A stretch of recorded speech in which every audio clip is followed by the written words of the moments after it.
bersama Mbak Reni, kita akan membahas tentang membaca ya, membaca. Astagfirullahaladzim. Mana gambarnya ini ya? Maaf ya, karena tembak di tempat jadi kurang ini, kurang siap mengetahui minat, bakat, dan karakter dasar dari teknik membaca dan memahami anak dengan cepat dan akurat. Semoga acara hari ini bisa berjalan dengan lancar seperti yang kita harapkan dan memberikan pencerahan buat kita, kebanyakan ibu-ibu ya, para ibu untuk lebih memahami anak-anak kita. Tanpa berpanjang kata, mungkin langsung aja Mbak Reni biar nggak kemalaman ya, silahkan untuk memulai. Oke, terima kasih banyak Mbak Ria Fauzi ini buat pembukanya. Saya pikir Mbak Ria mau ngisi sampai terakhir. Jadi saya dengerin. Jangan, Jangan. beda nanti kalau saya. Gitu ya. Oke, baik. Terima kasih Mbak Ria dan selamat malam. Assalamualaikum buat ini karena semuanya wanita ya, saya anggap ibu-ibu ya. Mungkin ada yang belum ibu, maaf, maaf saya panggil ibu. Ibu-ibu sekalian yang malam hari ini sudah hadir di webinar kita. Ya, webinar parenting ya untuk bisa mengenali dan membaca karakter anak dengan cepat, dengan akurat dan sehingga harapannya memudahkan kita untuk parenting. Sebelumnya saya juga mau nyapa, halo, ini ada Bu Musriah, Bu Ayu, Bu Ratu, Bu Vivin, Bu Tika, dan Mbak Ripka. Nah, sebelumnya saya mau ini dong request nih kalau boleh ya kita kenalan. Ini di mute nggak apa-apa, tapi apakah boleh sambil nyalakan video? Santai nggak apa-apa, karena ini kan ibu-ibu semua ya kalau kita ya nggak ada bapak-bapaknya ya. Jadi misalnya pakai daster nih atau ini di rumah nggak pakai alis nggak apa-apa. Cuman saya ini kan orangnya visual banget. Jadi kalau tatap-tatapan nggak ada orangnya itu tuh rasanya kayak saya kayak ngomong sendiri gitu loh. Eh, Boleh dibantu untuk nyalain videonya sekalian kita kenalan ya. Ini masih di sini kan ya, soalnya video nggak nyala terus di mute, jadi saya nggak tahu ini Ya, ada orangnya apa enggak sih sebenarnya. Jangan-jangan saya ngomong berdua sama ada. Mbak Ria doang. Masih masih tanggung kayaknya lagi goreng tempe apa ya? Oh, oh, belum makan malam tadi jam segini. Nggak tahu. Kita biasanya Nebak-nebak udah aja. makan ya, atau belum kelar makannya nggak apa-apa lah sambil makan juga boleh. Jadi kita kita santai aja karena ini kelas kecil dan kelas ini sebenarnya saya adakan kemarin setelah ngobrol sama Mbak Ripka, kebetulan saya mau ke Purwokerto diundang beliau lagi untuk membantu tes Steven teman-teman di sana. Jadi saya bilang supaya teman-teman tuh udah ada gambaran dulu gitu Mbak Ria. Jadi mendingan saya kasih dulu deh, saya kasih apa-apa pembukaannya dulu. Jadi besok tuh nggak bingung banget ketika tahu hasilnya apa, karena kan nggak bisa langsung penjelasan di tempat ya karena keterbatasan waktu sehingga nanti nyusul bakalan Zoom lagi. Halo Mbak, siapa ini? Mbak Ratu. Mbak Ratu, selamat malam Mbak Ratu. Ternyata cantik banget, nah kan? Kalau kalau udah ditunjukin videonya, halo, ini siapa sih kecil? Masih ke-mute kayaknya ya. Oh, saya sudah unmute. Salam kenal dengan adik siapa Iya, ini? namanya siapa? Ibrahim. Rahim. Ibrahim. Iya, Ibrahim. Ibrahim. Oh, Ibrahim. Wah, lucu banget. Iya, jadi saya lanjutkan. Thank you Mbak Ratu. Senang saya bisa nonton, ngelihat wajah Mbak Ratu ya. Jadi kenalan yang lain. Ayo kita nyalain yuk gitu kayak Mbak Ratu. Jadi balik lagi. Jadi saya pengen ngejelasin dulu nih, ngejelasin dulu ke teman-teman terutama yang mau tes supaya bisa jadi pembukaan buat bekal duluan. Kebetulan Mbak Ria sudah tes juga ya waktu itu tahun 2020. Itu seru banget karena ngetesnya di rumah sakit pas kebetulan. Kantin rumah Tapi sakit. iya, tapi mudah-mudahan dari sejak tes itu juga bisa membawa apa ya wawasan untuk bisa menolong dalam pengasuhan pengasuhan putrinya nih Raisa. Oke. Wah, ini memang kalau ibu-ibu ini repot gini ya. Tapi coba kasih saya clue misalnya, iya kita masih ngikutin gitu. Karena saya nggak bisa tahu ini sebenarnya masih ngikutin atau enggak gitu ya. Nggak, karena nggak ada eh, mungkin videonya nyalain sebentar juga boleh ya. Jadi bisa tahu oh ini yang mana gitu. Yang besok mau ngetes siapa aja ya ini ya? Apakah ada di antara di sini atau bukan? Oh, ya, terima kasih Mbak Ripka ya saya rekam.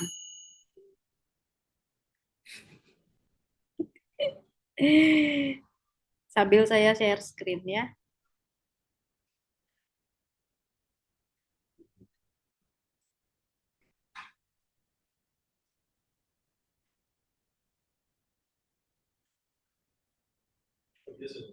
Udah kelihatan belum ya layarnya? Udah kelihatan ya. Sip. Mbak Ripka, nanti kalau Mbak Ripka sudah sampai di rumah, gabung ya Mbak Ripka ya. Nah, ini soalnya masih di jalan katanya. Siap.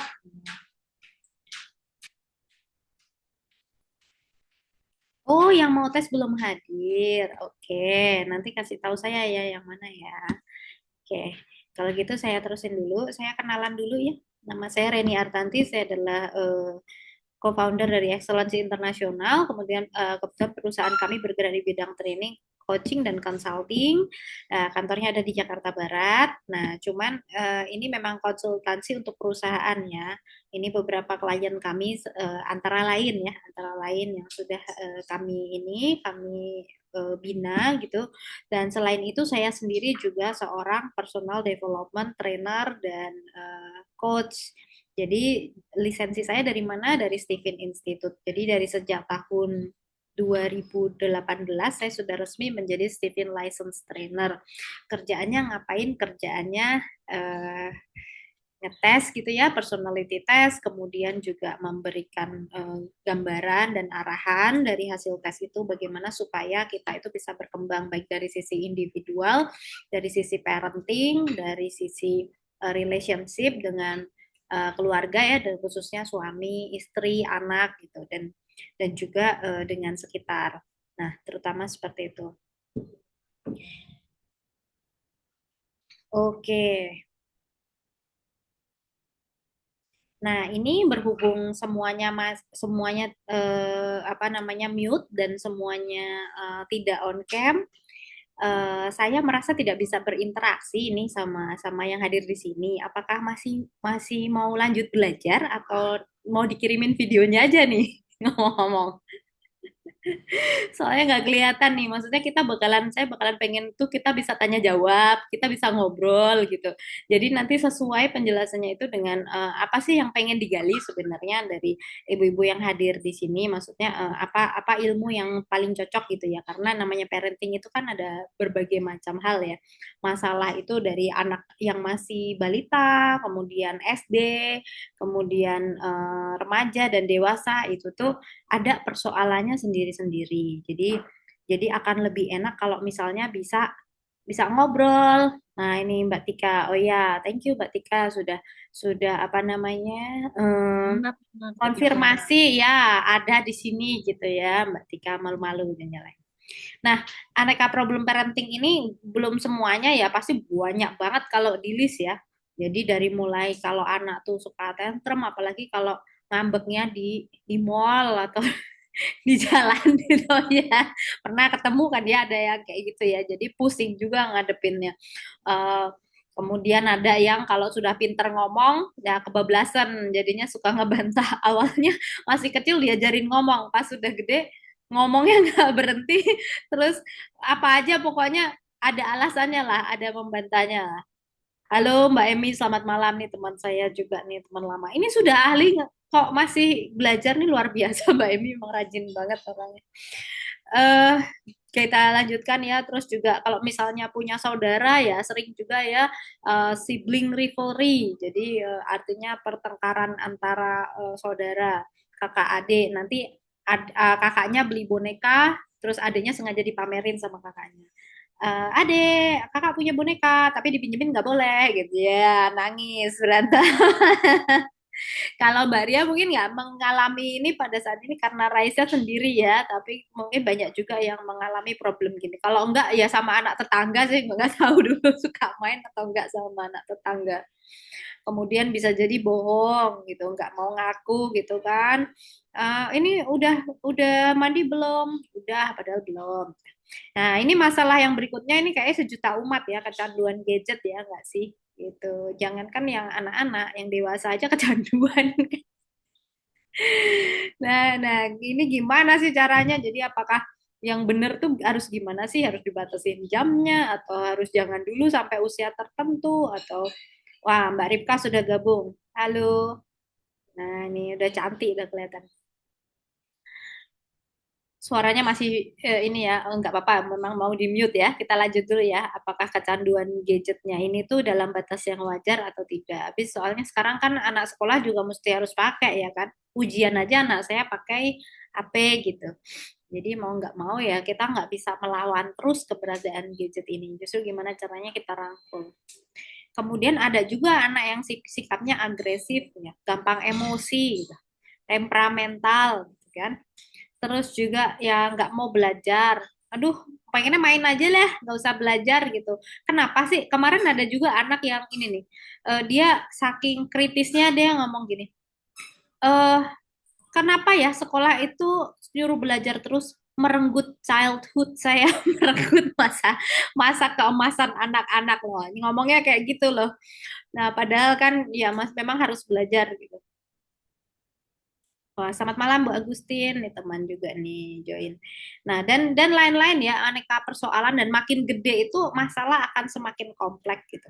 Kalau masih anak-anak kita mungkin masih gampang ya ngasih tahu anak, nyuruh memerintah, mereka masih dalam batas otoritas kita, masih gampang banget. Tapi kalau makin gede, oh jangan harap segampang itu gitu ya. Makin remaja, apalagi dunianya sudah sangat berbeda. Remaja tuh kan yang diikutin temennya ya, orang tuanya nomor kesekian gitu. Maksudnya trennya lagi kayak apa, teman-temanku kayak apa.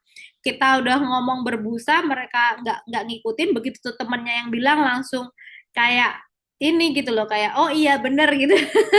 Jadi lah dari kemarin mami juga ngomong kayak gitu, kenapa gak didengerin, terus sekarang kalau temen yang ngomong didengerin gitu. Tapi emang dunianya dunia dunia remaja memang seperti itu. Dan kemarin ada yang ngomong ini gimana ya kalau sekarang nih sudah susah dia ngomong, "Ah, nanti remaja pasti akan lebih susah lagi dan kita butuh trik gimana caranya supaya anak-anak nih mau mau mau mendengarkan walaupun dia sudah banyak masukan dari orang lain." Nah, tapi di antara semua masalah yang tadi dan masih banyak lagi masalah-masalah yang lain, sebenarnya tuh ada intinya, inti dari semua permasalahan anak atau parenting yang menyangkut anak-anak. Aku pengen diskusi dulu sama ibu-ibu teman-teman di sini. Menurut Anda tuh sebenarnya masalah inti dari semua ini apa sih? Karena gini, misalnya ini anggap aja nih ngomongin kesehatan ya. Misalnya ada, ini kan simptom atau gejala gitu. Ada misalnya gampang jerawatan, terus mudah sakit kepala, terus kalau habis makan cepat lapar, ada lagi, jadi harus makan lagi gitu, cepat-cepat lapar. Terus ada lagi mungkin udah mulai apa namanya, hmm, badan tuh berat gitu, kayak kayak mulai kegendutan gitu. Terus, nah itu sebenarnya simptom-simptom aja. Nah, ternyata penyakitnya yang sebenarnya adalah kebanyakan gula, kebanyakan glukosa. Jadi ya menyebabkan aneka gangguan seperti itu gitu. Nah, di problem parenting ini juga ini sebenarnya simptom atau gejala-gejala doang aneka ini, tapi ada masalah intinya. Nah, menurut menurut Anda kira-kira masalah intinya apa sih kalau ada masalah A, B, C seperti ini dari anak-anak? Ada yang mau ini nggak? Ada yang mau berbagi apa sih namanya? Pendapat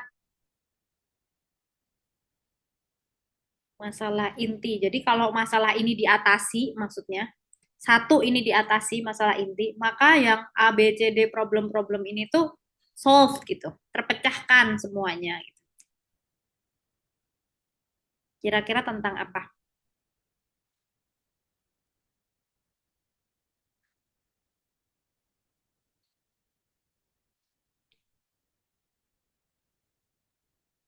Kepribadian anaknya gitu, Mbak. Masih- Hmm? Kepribadian anaknya. Kepribadian anaknya maksudnya gimana, Mbak Ria?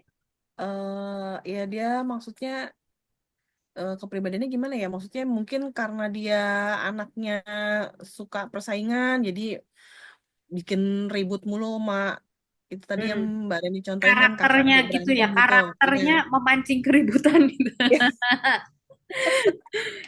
Ya, Kayaknya nggak enak kalau sepi gitu. cari-cari lah ya pokoknya gitu ya. Iya. Nah, Mm. ini pendapat dari Mbak Ria. Ada yang mau ngasih pendapat lagi? Boleh diketik, boleh diomongin, apa di unmute juga boleh gitu. Kira-kira dari masalah-masalah ini apa sih satu hal yang kalau diatasi semua ini bisa teratasi? Jadi itu namanya intinya. Jadi kalau karakter tadi diapain Mbak karakternya? Kalau bawaan bayi diapain?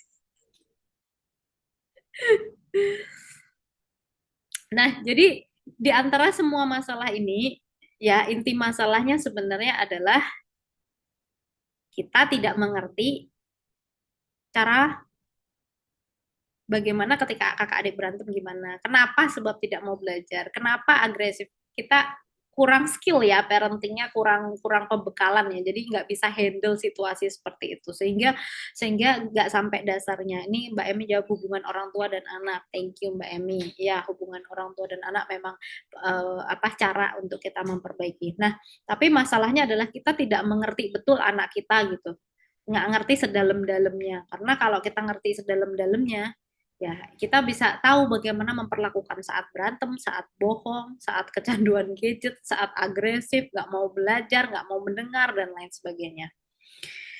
Nah, parenting ini sebenarnya pekerjaan yang mesti dirancang, disepakati, dan dikerjakan oleh dua, dua pihak ya. Nah, ini job yang melekat seumur hidup ya, kayak Mbak Ria tadi ya, termasuk antar jemput ya, job parenting gitu. Cuman kan masalahnya ini aja kelas parenting yang datang ibu-ibu doang ya kan. Jarang banget kan bapak-bapak ikut kelas parenting. Malah bapak-bapaknya malu dikiranya sih kok aneh banget, aneh sendiri gitu loh. Nggak ada temennya, yang lain ibu-ibu semua. Jadi seringkali tidak berimbang. Padahal parenting itu juga sesuatu yang tidak gampang. Kalau misalnya hanya dikerjakan salah satu pihak saja, ya susah banget ya. Karena kenapa? Karena challenge-nya sangat besar. Pertama, harus menyatukan visi dan misi ya. Jadi kayak perusahaan aja nih namanya apa sih kita mengasuh anak kan harus ada visi dan misinya. Anak nih nantinya kita mau arahkan seperti apa, kita mau desain seperti apa, kan harus dibantu orang tua yang nggak mungkin dia terus tiba-tiba harus suruh nyari jalannya sendiri gitu. Nah, eh, sementara bapak dan ibu ini berasal dari orang tua yang berbeda, budayanya beda, kemudian belief system atau apa yang diyakini dari masing-masing itu pasti berbeda. Ya. Terus juga pengalaman-pengalaman hidupnya berbeda. Otomatis pasti akan pengen mengarahkan anaknya sesuai yang masing-masing tahu yang terbaik gitu. Jadi semuanya berusaha yang terbaik, tetapi dengan caranya masing-masing yang sangat boleh jadi berbeda. Nah, yang gawat kalau bertolak belakang satu sama lain. Misalnya ayahnya tipe keras, ibunya tipe permisif, atau malah kebalikan. Ayahnya permisif banget, ibunya keras banget. Jadinya malah kalau apa-apa anaknya jadi ngadunya ke bapaknya. Bapaknya habis parenting, wow. Bapak suaminya Mbak Ripka. Iyalah, enggak apa-apa lah ya kalau yang ini udah belajar parenting. Nah, terus terus gimana nanti pasti bentrok pada saat pengasuhan. Anak jadinya bingung mau ikut siapa, mau ikut cara bapak atau cara ibu. Ya pasti ikut yang memanjakan kan, yang permisif kan. Berarti akhirnya yang keras ini malah jadi penjahat gitu. Nah, makanya memang harus menyatukan visi dan misi. Jadi harus berdua. Kalau kalau belum berdua gimana? Ya pelan-pelan diajak suaminya ya, ibu-ibu. Dari hal kecil dulu kalau kita mulai start small, jangan start big. Kalau start big pasti berat banget. Dari ngobrol sedikit, bersyukur bersama keluarga sedikit, nanti lama-lama bisa kita ini ya kita kembangkan lagi, misalnya jadi banyak bercerita, memberikan nasihat gitu kepada anak-anak, karena banyak pekerjaan teknis yang ini tuh memang harusnya diajarkan bapak ya gitu. Terus yang kedua, ini challenge-nya dari orang tua kebanyakan nggak mengerti benar-benar karakter anaknya gitu. dan juga arah hidup tuh anaknya tuh sebaiknya tuh kemana, cara mengarahkan yang tepat gimana. Nah, sebenarnya kalau kita tahu dua hal itu, satu karakter anak, dua bagaimana mengarahkan, itu yang pertama itu bisa teratasi masalah yang nggak susah menyatukan visi misi itu. Udah aja diikuti sesuai karakter anaknya, sesuai kebutuhan anaknya gitu. Jadi kita yang mendesain bukan cara kita, tapi cara yang menyesuaikan anak. Tapi kalau masalahnya yang persoalan kedua aja nggak ngerti gitu, nggak ngerti karakter anaknya bener-bener, nggak ngerti anaknya secara tepat, ya gimana mau mendesain gitu, boro-boro gitu kan. Padahal yang namanya anak itu kalau berdasarkan ini ya perenungan dan pelajaran selama ini, anak tuh mirip banget sama adonan kue deh gitu. Ada tepung, ada mentega, ada telur gitu. Kulitnya ikut bapak, nanti matanya ikut ibu, golongan darah ikut bapak, nanti sifat yang lain ikut ibu. Begitu kan dicampur, diaduk jadi satu, jadi adonan. Dan ketika adonan ini tidak bagus, apakah ini salah adonannya atau salah yang ngadonin? Ya mungkin ya adonan tiba-tiba jadi aneh sendiri gitu ya. Eh, Tepungnya bilang aku pengen bantet aja deh, kan nggak mungkin gitu ya. Jadi pasti kan ada kesalahan di yang ngadonin. Dan anak itu sebenarnya lebih ke seperti barang cetakan. Kita nyetak seperti apa ya jadinya seperti itu. Walaupun tes genetiknya misalnya A, kalau dibimbing diarahkan ala B ya jadinya B, tetap B gitu. Nggak akan A-nya malah bakalan lama-lama hilang. Nah, itulah kenapa kita hati-hati banget dalam mengarahkan karakter anak ini dan sesuai tujuan dan cara yang tepat. Dan saya bilang bahwa ini tuh sesuatu yang wajib ya. Maksudnya tahu siapa anak kita tuh sesuatu yang wajib, bukannya pilihan gitu. Jadi begitu punya anak langsung mesti ngerti anak kita itu seperti apa dan nanti mesti diarahkan kemana. Kemarin ada salah satu klien saya yang bagus banget. Jadi anak beliau itu masih TK, tapi beliau tuh sudah mikirnya jauh banget ke depan, jadi jangka panjang. Dia pikir nanti anak saya tuh arahnya kemana ya? Berarti saya harus nyobain les apa ya? Terus saya nanti step-stepnya kemana? Jadi itu luar biasa ya. Dan kalau saja semua orang tua di Indonesia bisa berpikir udah panjang gitu ya, udah mendesainnya tuh jangan jangan nanti-nanti, jangan ketika SMA nanti baru dipikirkan, tapi udah dari kecil, dari TK, dari SD itu very good. Paling nggak dari SMP gitu. Kenyataannya, nah ini adalah kenyataan berdasarkan fakta ya. Jadi ada begitu banyak orang yang gagal mewujudkan impian masa kecil. Nah ini saya nggak tahu apakah karena memang berganti cita-cita atau cita-citanya dulu tuh ngarang banget gitu ya, asal aja pengen jadi apa astronot udah selesai gitu.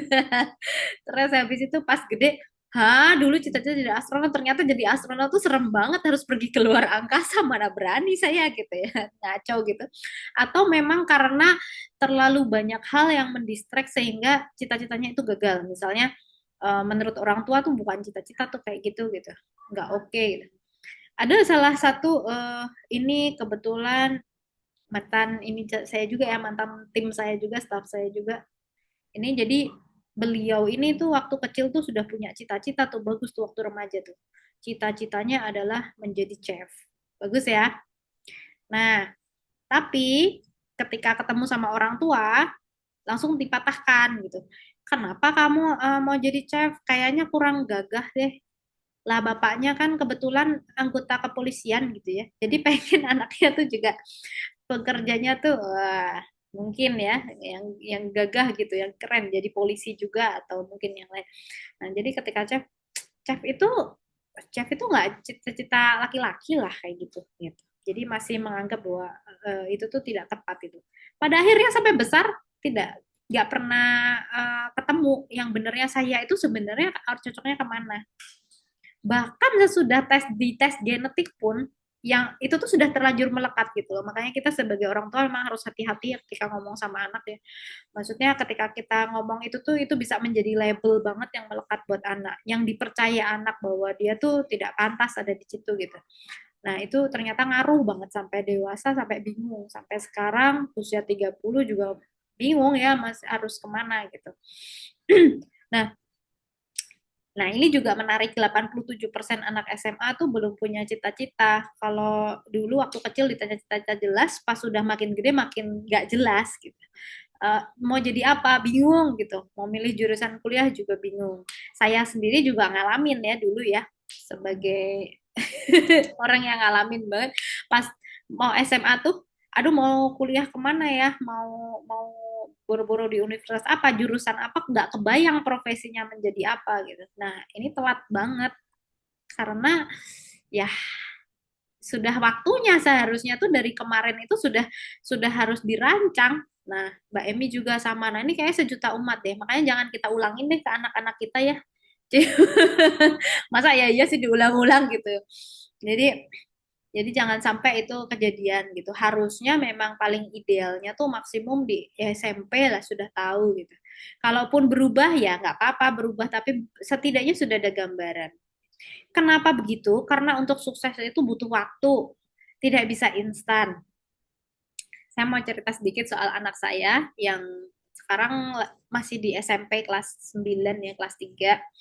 Nah, dia juga pengen itu bisa kuliah, bisa keluar negeri, bisa cari beasiswa gitu ya. Jadi biar biar hemat, biar nggak nyusahin bapak ibunya maksudnya gitu. Nah, tapi untuk mencari beasiswa itu pasti dibutuhkan banyak syarat termasuk yang namanya portofolio. Jadi pasti dilihat prestasinya sudah apa saja selain yang di sekolah akademik, juga dilihat yang non akademiknya kayak udah join kegiatan apa saja, organisasi bagaimana di dalam dan di luar sekolah, and then ada prestasi apa gitu. Nah, itu sesuatu yang tidak bisa instan kita mau sekarang, daftar sekarang, terus kita bikin portofolio sekarang. Kalau yang lain-lain tentu bisa ya, kayak misalnya surat rekomendasi, mungkin belajar untuk apa tes-tesnya seperti tes TOEFL gitu ya, IELTS gitu tuh bisa. Tapi yang namanya portofolio itu tuh harus dibangun sejak sejak jauh-jauh hari. Jadi saya bilang sama dia, maka dari SMP ini sudah mesti rajin, rajin ikut kegiatan, entah ikut olimpiade, ikut organisasi seperti OSIS gitu, ikut ekskul-ekskul yang searah gitu. Nah, tapi bagaimana kita mau ngarahin kayak gitu kalau kita belum tahu anak kita itu bagusnya di mana, cocoknya di mana. Jadi itu kenapa balik lagi saya bilang wajib deh setidaknya anaknya dulu.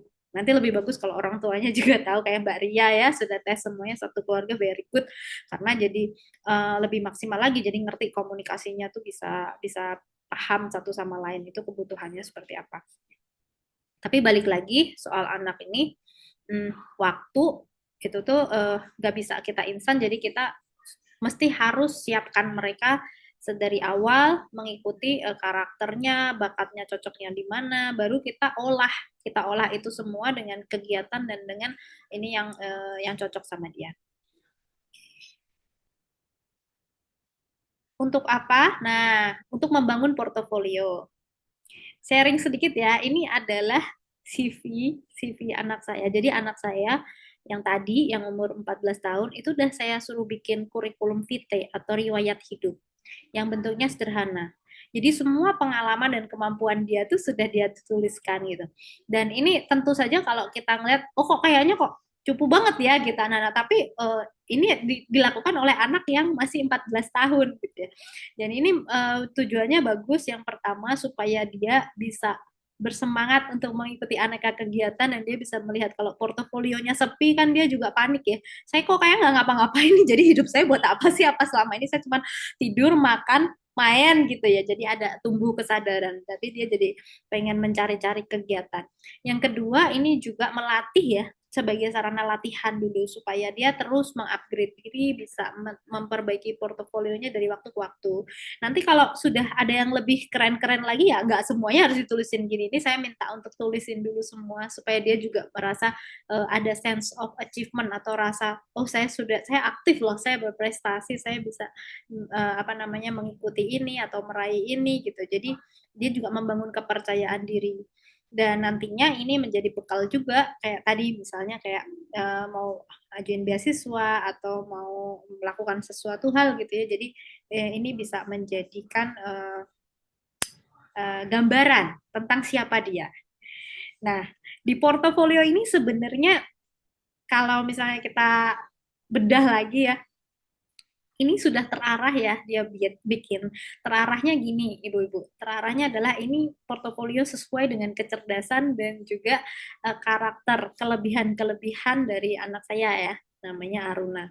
Jadi dia nggak ikutnya ke segala arah nih, kegiatannya nggak bingung lagi kemana-mana semua dicoba, nggak. Tapi sesuatu yang berkaitan dengan komunikasi, leadership, dan seni gitu. Karena sesuai dengan karakter dia sebagai seorang yang kecerdasannya memang di sana gitu ya. Jadi nanti saya terangkan, jadi dia mengikuti kegiatan-kegiatan yang sesuai.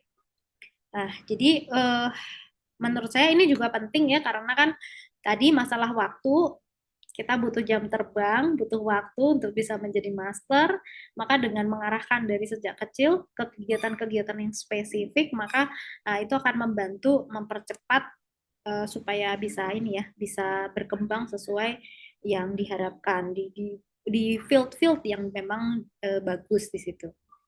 Keren Arunawa, terima kasih Bu Agustin. Nah, ya. Yo, ayo bikin semuanya.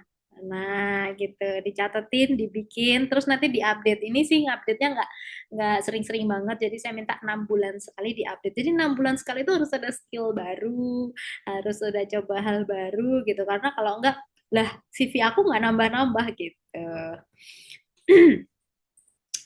Terus, nah ini kayak udah sering banget denger ya bahwa semua anak hebat di bagiannya masing-masing. Masalahnya kita ngerti nggak hebatnya anak kita di mana.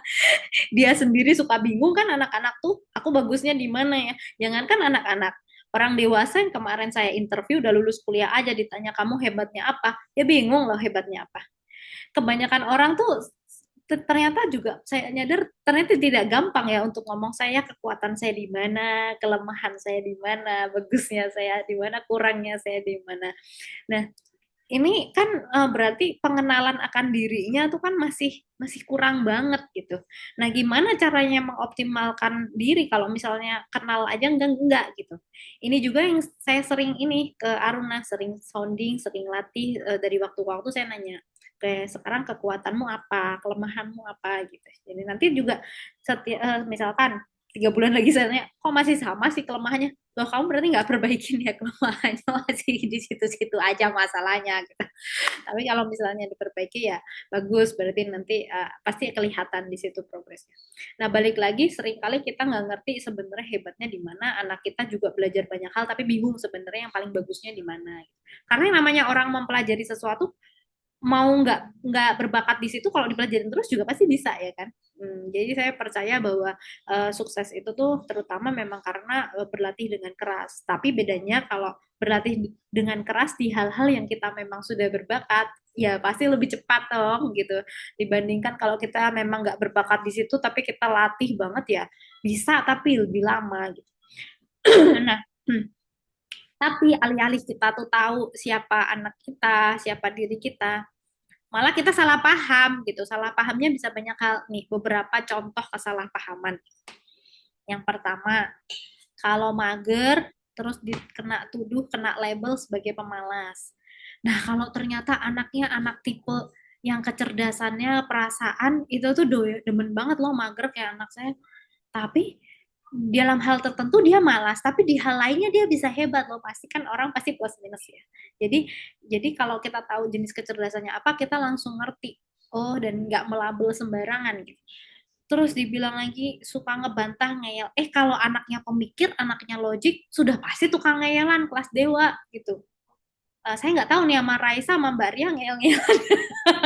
Maksudnya kayak mendebat ya, bukan ngeyel gimana ya, tapi mengkritisi, mendebat orang tuanya. Ini dari kecil biasanya bakatnya udah kelihatan nih, protesan gitu, tukang protes.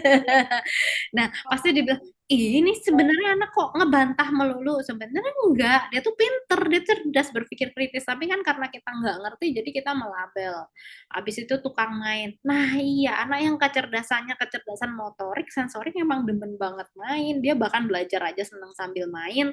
Tapi kalau nggak tahu, kita merasa bahwa kalau belajar tuh ya duduk, anteng, diem. Bukannya belajar pecicilan sambil main gitu. Padahal dia sambil main belajar. Nah kan serba salah. Ada juga yang kita tuduh, oh ini kok tukang tidur atau penghayal. Ya padahal ada loh anak-anak tertentu yang tidurnya itu benar-benar untuk kalibrasi, untuk apa sih namanya recharge badan. Emang tidur gitu. Bukan cuman sekedar kebutuhan biologis, tapi ternyata idenya muncul setelah bangun tidur. Juga penghayal nih, kamu tukang ngayal loh. Ternyata anak-anak yang pintar di ide itu memang memang dari hayalan dulu gitu, bukan sesuatu yang real ya. Tapi kita bisa salah karena kita nggak ngerti dan akhirnya salah paham. Oke, Raisa banget ya. Ngecasnya pakai apa nih? Ngecas terus. Nah, bagus nih, ada yang ikut OSIS juga. Nah, nanti sertifikatnya dikumpulin, tapi yang terpenting adalah belajar leadershipnya, and then juga portofolionya, CV dibikin gitu. Jangan kalah. Anak-anak kuliah banyak yang nggak ngerti cara bikin CV. Mari kita anak kita SMP kita suruh bikin CV semua, SMA, SD juga boleh sederhana nggak apa-apa ya. That's very good.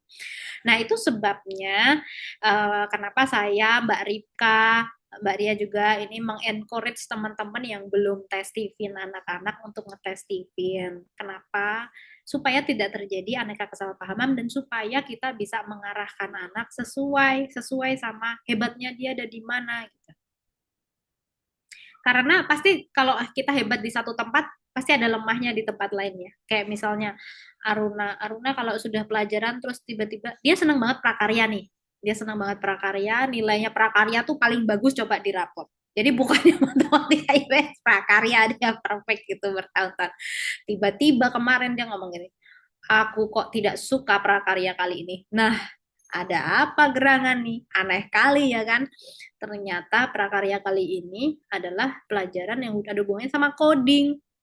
Ya, saya ketawa lah ya. Coding ini memang kelebihannya anak logical ya, bukan anak tipe perasaan. Entah kenapa sudah mumet aja kalau melihat. Padahal masih sederhana, tapi buat dia tidak sesimpel itu.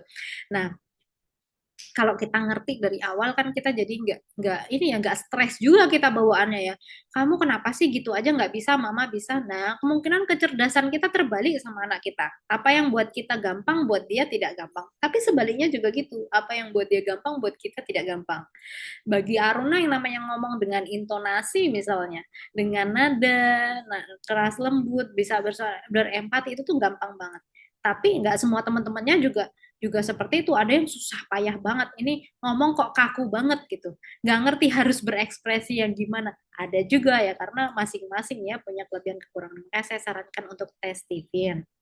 Tes TVIN ini apa? Tes TVIN ini adalah tes untuk mengetahui kecerdasan genetik seseorang. Saya bilang genetik karena ini sesuatu yang memang dibawa dari lahir dan tidak akan pernah berubah selamanya. Jadi melekat dari lahir sampai mati ya, kecerdasan utamanya ini akan kelihatan nih dari tes TVIN nih.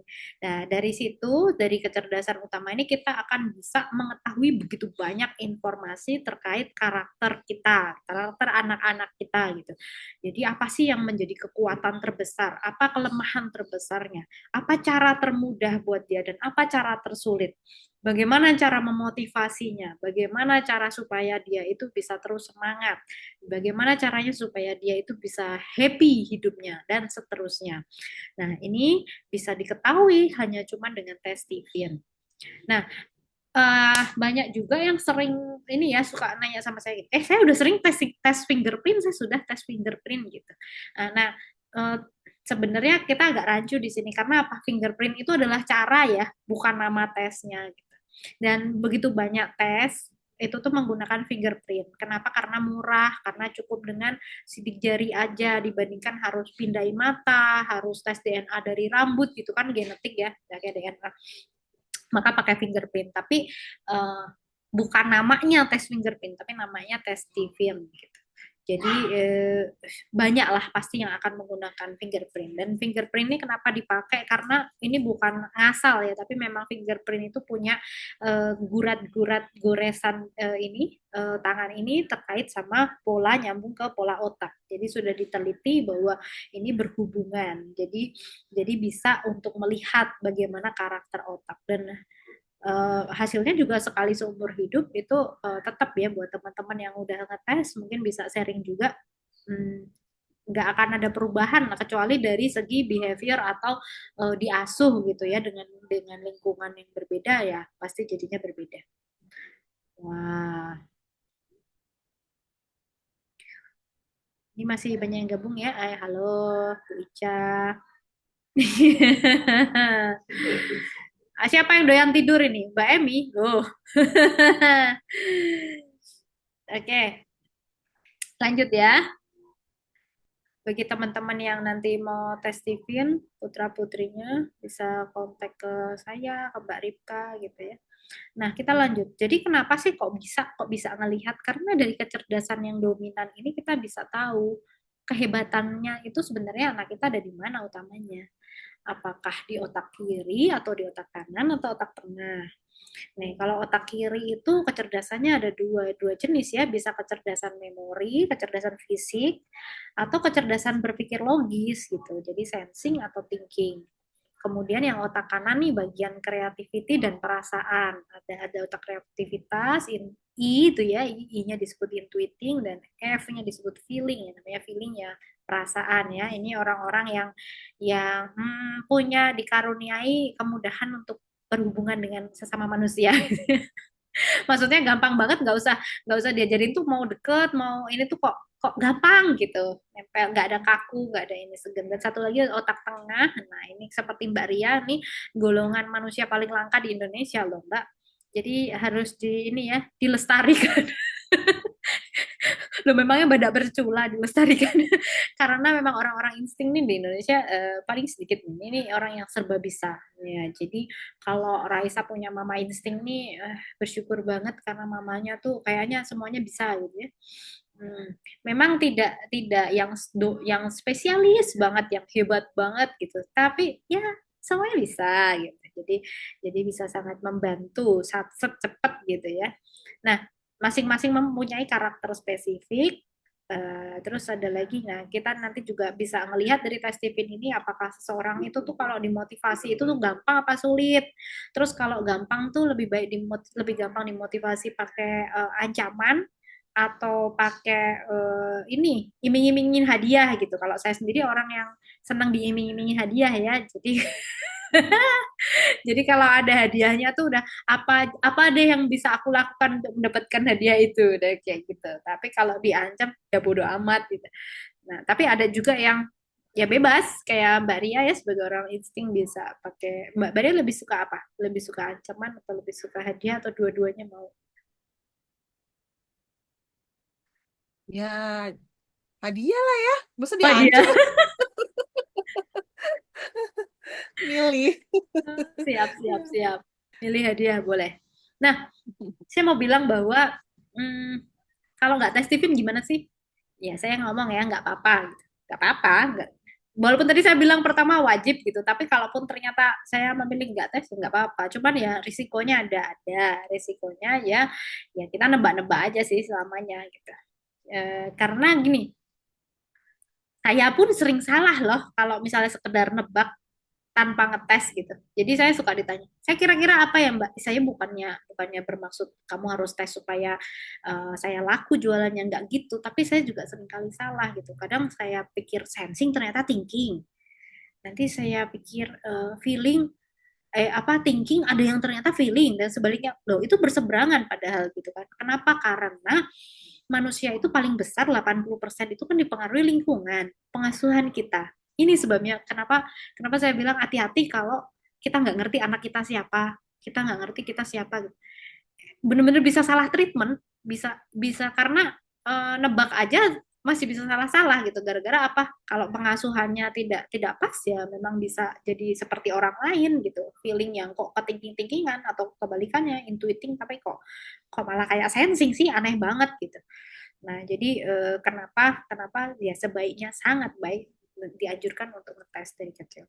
Jadi setelah tes, justru tes itu kan cuma 20% nih genetik nih. Nah, baru kita bentuk lingkungan yang paling pas, paling klop untuk mendukung anak-anak, mendukung kita ya yang 80% ini kita create gitu. Jangan sampai kita salah meng-create lingkungan. Nah, ini saya ceritakan beberapa cerita singkat beberapa orang yang memang hebat sesuai genetik. Ini saya ambil public figure aja ya, yang kenal. Kalau saya bilang Pak Agus tetangga saya kan tidak ada yang kenal ya kan. Kalau kalau ini kan kenal gitu. Pojok kiri itu ada trainer, motivator, business owner Pak Tumbes Semuaringin, orang yang kaya raya ya, miliarder juga gitu. Beliau waktu launching buku aja dari helikopter sambil bagi-bagi duit ya. Nah, beliau ini seorang yang punya ini kecerdasan utamanya adalah sensing atau kecerdasan memori ya. Nah, orang sensing ini memang orang yang rajin, rajin. Makanya beliau tuh punya bisnis banyak, bisnis sampai puluhan, yang ditutup pun puluhan gitu. Tapi memang punya stamina untuk membangun kecil-kecil banyak. Dan beliau tuh sukses dengan cara sensing ya, bisnisnya kecil-kecil tapi banyak. Kemudian sebelah kanannya, jadi ini kebalikannya nih. Nih, Mbak Ria kenal gak nih? Tahu nggak, Mbak? Calon, Oh iya, Cak Calontong. Lontong. Oh, suka nonton juga tadi. Lontong. Yes, Cak Lontong itu kira-kira tuh kecerdasan utamanya apa nih? Otak kiri atau kanan? Kanan. Kanan ya. Kok tahu sih? Bahasa ya, Mbak Reni. Ya? Oh, udah Mbak Ripka.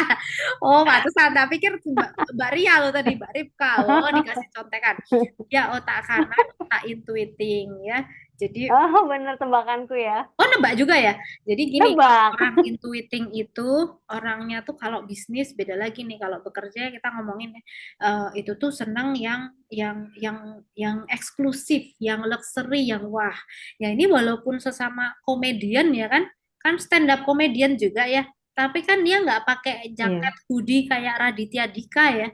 Dia kan pakainya jas ya Mm-mm. kemana-mana pakai dasi. Nggak ada Cak Lontong nggak rapi pasti, dandanannya pasti rapi, sepatunya kinclong kayak gitu dan tampilnya juga di acara berkelas kan, di presiden, kementerian gitu ya.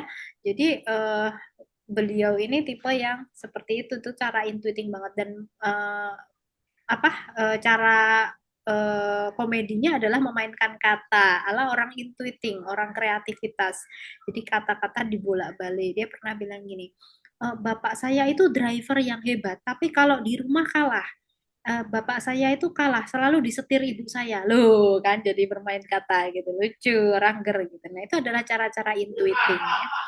Nah, beliau sukses dengan cara itu. Bahkan beliau tuh nggak ngiklan loh. Jadi beliau ngomong sendiri, saya nggak pernah ngiklanin diri sendiri di IG, di Facebook, YouTube atau dimanapun. Orang lain yang potong video saya. Jadi ini sombong-sombong gitu, tapi laku.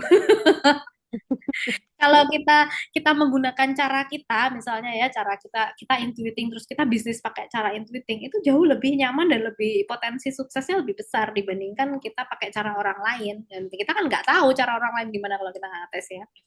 Nah, sebelah kanannya ini Bunda Meli Guslow. Meli Guslow pengarang pengarang tenar Indonesia ya, pengarang lagu hits ya, di mana-mana dari zaman dulu banget ada apa dengan cinta sampai sekarang. Ratu ini lagu-lagu soundtrack.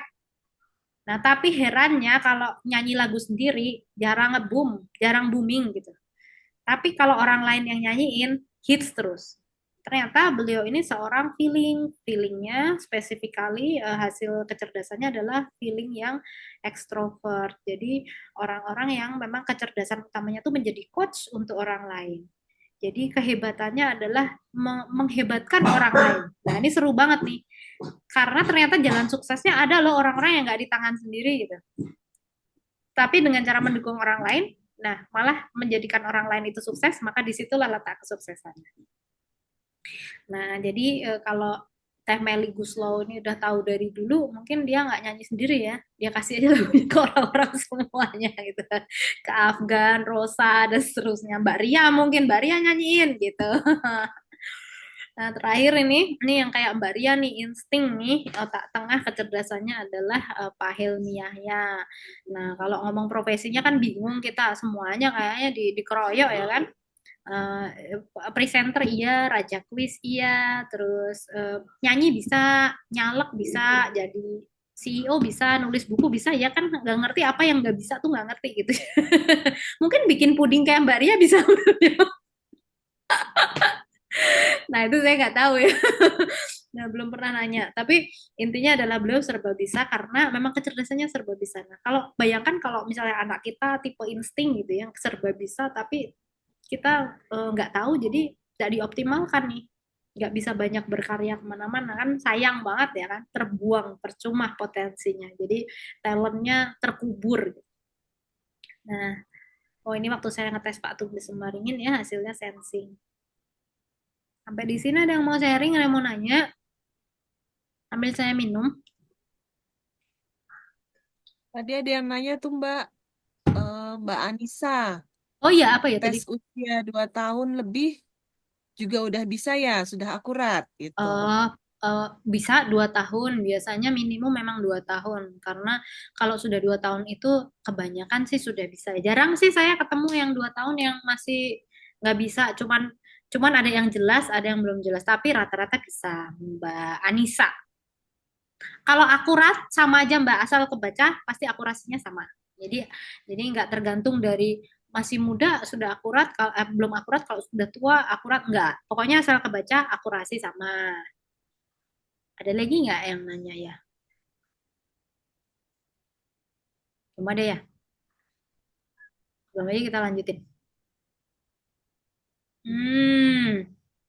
Oh ini Mbak Emi nih apa namanya Mbak khawatir Emi, sempat salah treatment jadi masih ada tersisa nggak pede anak-anak. Oh, Aruna juga pernah nggak pede Mbak Mbak ini Mbak Emi, tapi memang harus agak didorong juga ya, agak didorong. Tapi lama-lama dia bisa menikmati juga karena dasarnya kan memang dasar anak-anak feeling nih, anak-anak apa sih sosial ya, anak-anak yang berhubungan sama manusia tuh gampang sensing dan feeling, anak-anak tipe sosial. Jadi cuma butuh waktu aja dan kebiasaan gitu.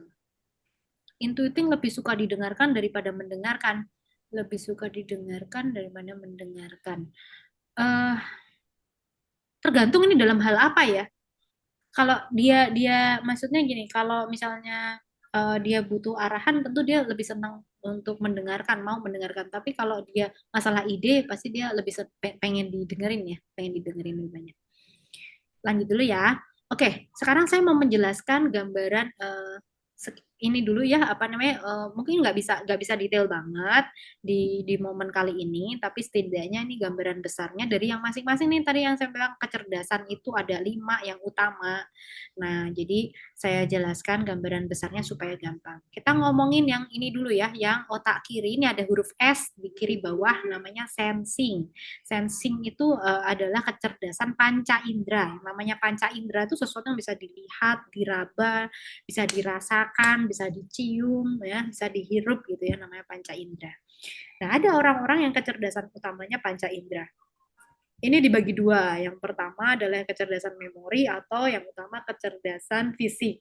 Nah, tapi baik kecerdasan memori ataupun fisik, ini ciri-ciri khasnya orangnya adalah orang yang berdasarkan atas fakta, kejadian nyata gitu ya. Orang yang kenyataan apa based on-nya tuh bukti nyata gitu. Jadi orang-orang tipe sensing ini tipenya tipe orang yang menuntut bukti nyata, ada yang jelas bisa dilihat gitu, bukan cuman dibayangkan gitu. Kalau misalnya anak belajarnya tuh sambil dipegang, misalnya belajar gelas, lagi belajar, oh ini gelas sambil pegang gelas. Nah, handphone sambil pegang handphone diraba gitu. Nah, biasanya anak-anak sensing ini akan lebih gampang dibandingkan kita cuman ngasih gambarnya. Bahkan mereka senang tuh lebih senang buku fisik dibandingkan e-book ya.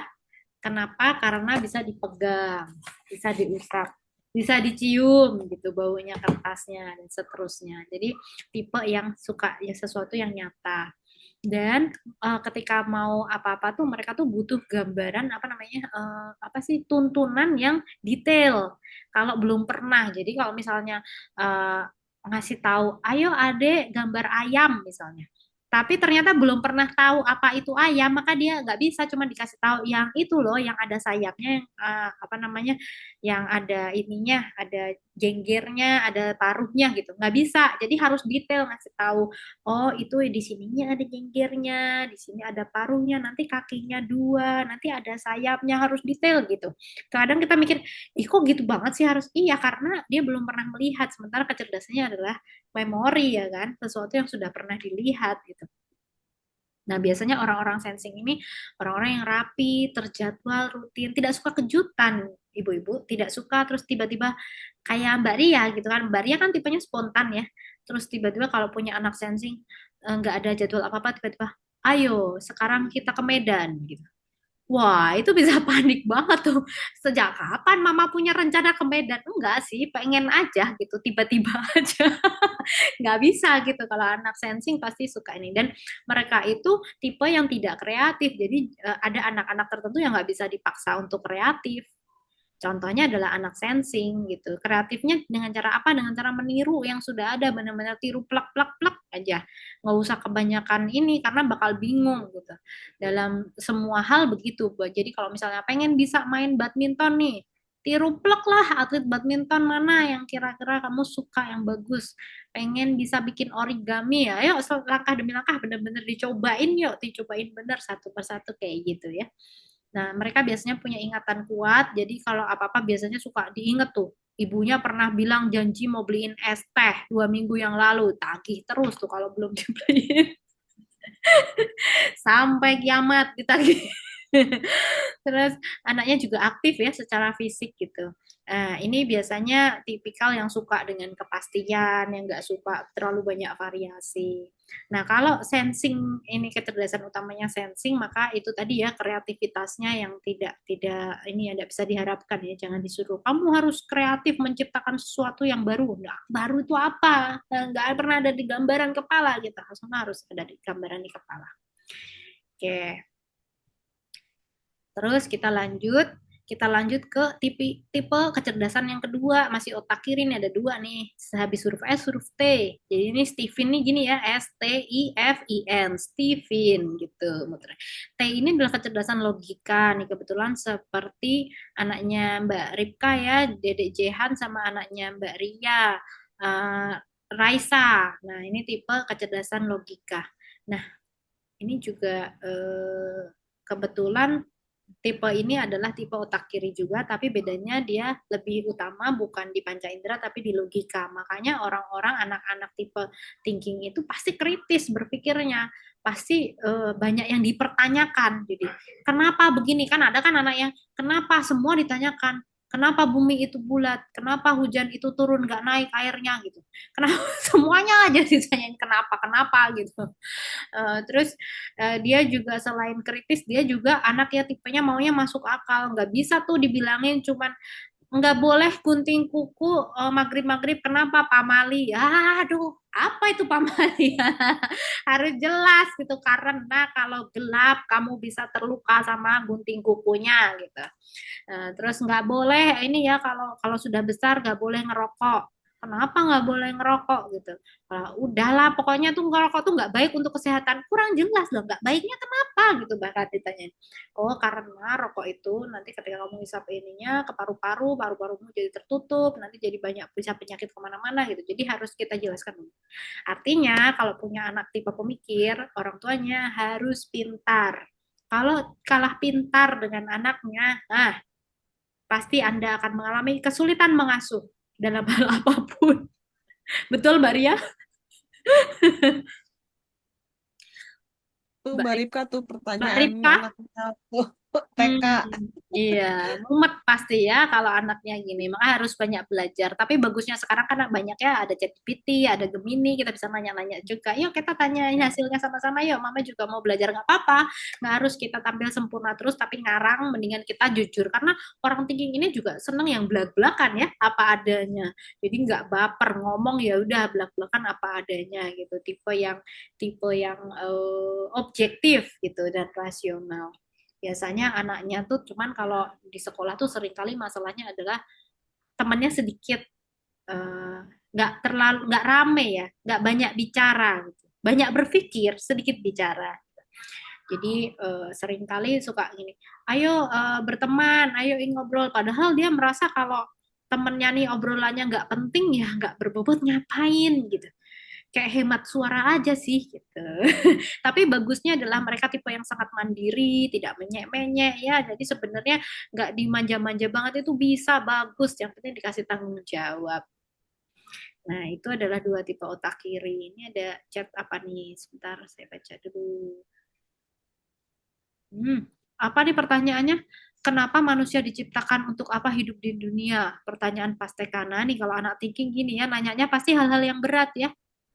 Dulu sempat bilang nih pembangkang waktu di Rohis gawat segala dipertanyakan. Iya, memang kalau misalnya sampai agnostik ya Mbak Emi. Kalau thinking itu memang seringkali dianggap pembangkang, terutama sama guru yang males mikir ya Mbak Emi ya, males ngejelasin, terus ini nanyanya kok tidak sesuai sama pelajarannya. Nah itu memang derita apa derita orang thinking gitu. Padahal kan maunya memang mengkritisi. Ya, yeah, very good. Oke, lanjut lagi kita ngomongin ini karakter otak kanan ya. Kalau karakter otak kanan ini lebih fleksibel, nggak kaku terjadwal rutin gitu, tetapi bisa lebih fleksibel. Yang pertama saya bahas adalah yang otak kreativitas nih ya, yang I dulu ya, sebelah kanan I atas nih, intuiting atau intuitif, yaitu otak kecerdasan kreativitas. Ini kebalikan yang tadi nih, yang nggak kreatif nih. Nah, justru yang ini super kreatif, makanya masih ingat nggak yang tadi saya bilang, kok ada yang menghayal melulu nih anaknya nih, dianggap tipe penghayal nih. Padahal bukan menghayal, itu sedang menarik ide dari langit gitu. Nah, orang-orang intuitif ini adalah orang yang memang dikaruniai Allah Tuhan sebagai orang-orang penggagas ide, pencetak ide. Dari sesuatu yang bisa yang sudah ada terus diinovasi lagi ya, dikreasi lagi atau betul-betul sesuatu yang nggak pernah orang pikir kayak pesawat terbang. Zaman dulu kan orang nggak pernah kepikir gimana ada mesin bisa terbang, bisa dinaikin banyak orang gitu kan. Terus ternyata bisa dibikin. Orang juga nggak kepikiran tentang mobil, kepikirannya kuda, kenapa bisa terus akhirnya terjadi mobil. Nah, ini adalah karya-karyanya orang intuitif. Orangnya jauh ke depan, berpikirnya bisa 10 tahun ke depan. Makanya bahasanya suka nggak dimengerti sama kebanyakan orang. Lu ngayal ngomongin apa sih? Lagi orangnya lagi di sini, tiba-tiba pikirannya berkelana kemana-mana. Nah, itu bisa terjadi sama orang intuitif.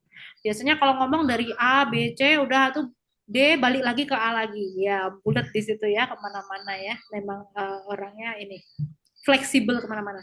Anak-anak intuiting ini sering dideteksi dengan satu anak yang mudah bosan, yang kedua anak yang pengen keren-keren gitu kayak keponakan saya waktu TK nggak mau belajar A B C D maunya A B C D E gitu ya, pas sudah bisa oh bosan keluar keluar kelas aja deh nggak usah ikut pelajaran gampang bosan. Terus bisa diidentifikasi lagi dengan anaknya sama-sama dengan tipe sensing tadi nggak bisa diam sebenarnya karena mereka memang sangat sangat aktif ya, lincah. Nah, yang ini suka berhayal. Nah, biasanya mesti kita sebagai orang tua mesti pakai imajinasi nih. Kalau nyuapin dia ya coba aja pakai siapa lagi senang sama superhero siapa, misalnya lagi Superman. Oke, Adek, yuk makan sama Superman. Yuk kita jalan-jalan dulu yuk. Kita terbang dulu ya gitu. Kita pakai bahasa-bahasa mereka gitu. Karena mereka memang imajinatif. Kalau sampai gede apakah terus berimajinasi? Iya, gitu. Makanya harus direalisasikan ya. Nanti kalau enggak cuma jadi penghayal aja nih. Kalau kalau enggak dibantu diarahkan ya, karena orang intuiting ini banyak ide tapi seringkali susah eksekusinya. Maksudnya mau apa dulu ya yang bagus ya, itu tuh bingung gitu karena mereka kebanyakan ide.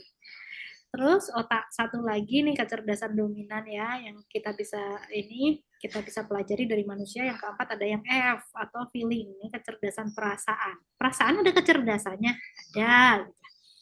Jadi eh, ini otaknya dari kepala ya, berarti otaknya di hati. Berarti saya malah kemarin mikir gini, katanya ini kan pakai perasaan, perasaan, tapi ternyata kan di otak, berarti hati kita nih hoax ya, Bu. Karena ada di sini juga di amigdala ya kalau kita belajar otak limbik.